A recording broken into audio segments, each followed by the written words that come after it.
무리하게 부동산을 빚내서 투자한 사람들은요, 인생이 지옥이 되는 거고요.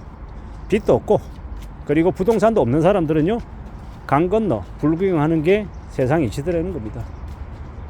우리가 많이 갖기 위해서 좀 더 많이 가지려고 욕심부리고, 더 이제 모험도 걸고, 더 도박도 하고, 더 이제 배팅을 많이 하는데, 그러는 것들이 우리의 삶에 아주 큰 보상을 가져다 주면 좋겠는데, 대체로 그런 욕심을 부려서 뭔가 일을 벌린 사람들의 말로는요, 지옥입니다. 지옥. 인생이 지옥된다라는 겁니다. 되게 뻔한 얘기고 당연한 얘기인데, 그러한 얘기를 명심하고 살아가야 우리의 삶이, 우리의 일상이 망가지는 걸 방지할 수 있을 것 같습니다. 성실하게 착실하게 열심히 땀 흘려 가지고 저축하고요, 적금 넣어 가지고 5천만 원 만들고 1,000만 원 만들고 1억 만들고 2억 만들면 삶이 어떻게 되겠습니까? 되게 편안해지죠. 되게 다채로워지고 되게 좋아진다라는 겁니다. 근데 그런 것들을 되게 우습게 생각하죠. 폄하합니다. 저축하면 예를 들어서 적금 이자가 3%라고 가정해 볼게요. 그러면 뭐라고 얘기하냐? 아니 1년에 물가 상승률이 5%인데 이자 3% 받으면 마이너스 2%다. 현금 가지고 있으면 현금이 쓰레기가 된다. 현금의 가치가 감가상각돼서 1억을 집어넣었지만 1억을 모았지만 이 물가 상승률 감안하면 실제로 평가 금액이 9천만 원, 8천만 원 이렇게 될 수 있다. 그래서 자산에 투자해야 된다라고 얘기합니다. 물론 그 말이 일정 부분 맞을 수도 있습니다. 근데 그건 상황에 따라 다르다라는 겁니다. 유동성이 풍부하고, 그리고 시중에 금리가 많이 낮고, 내가 감당할 수 있는 범위다라고 하면 유동성이 풍부할 때, 그리고 집값이 많이 떨어져 있을 때 실제 사용 가치를 감안해서 사놓는다라고 하면 의미가 있을 수 있죠. 실사용 목적으로 하는 건 그래도 자신이 감당할 것이다, 아니면 자신이 직접 거주할 거다 등등의 실리적인 용도가 명확하게 정해져 있는 거죠. 그런 주식들은 그래도, 그런 부동산은 그래도 조금 무리해서 만약에 샀어요. 그리고 거주하고 있어요. 거주하면서 빚을 갚아가며 이자를 내면서 좀 더 분발해서 열심히 살아가지고 이거 자기 자산으로 만든다. 빚 다 없어지면 이 집은 전부 다 온전히 내 거다.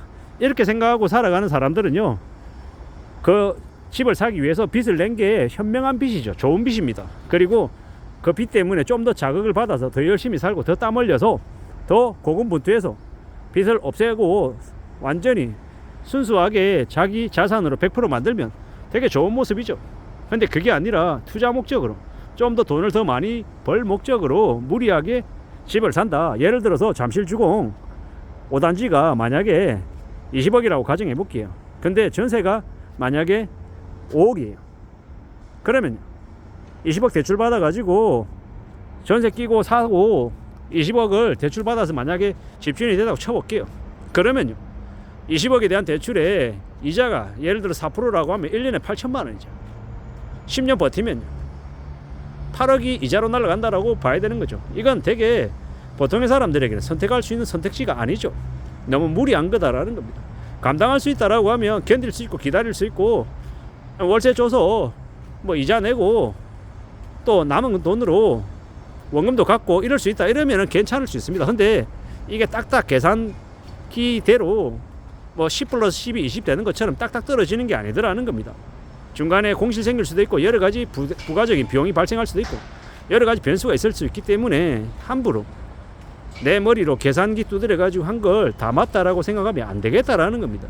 항상 그래서 빚을 최소화하는 게 좋고, 감당할 수 있는 범위가 예를 들어 만약에 10억 정도의 빚을 감당할 수 있다라고 하면 빚을 10억 지는 게 아니라 한 5억이나 6억 정도까지 지고 더 이상은 안 지는 게 현명한 거고, 또 항상 소득, 자기가 이제 이제 벌어들인 돈 안에서 원리금으로 얼마까지 부담하는 게 무리가 없는지, 그리고 그렇게 했을 때 10년 뒤에 20년 뒤에 30년 뒤에 원금이 제로가 되고 그 원리금으로 해서 부채가 빵이 될 수 있을 때까지 버틸 수 있을지, 이런 것들을 잘 고려하며 지내야 된다는 겁니다. 그런 생각들, 그런 사고들이 더욱더 요구된다라고 봅니다.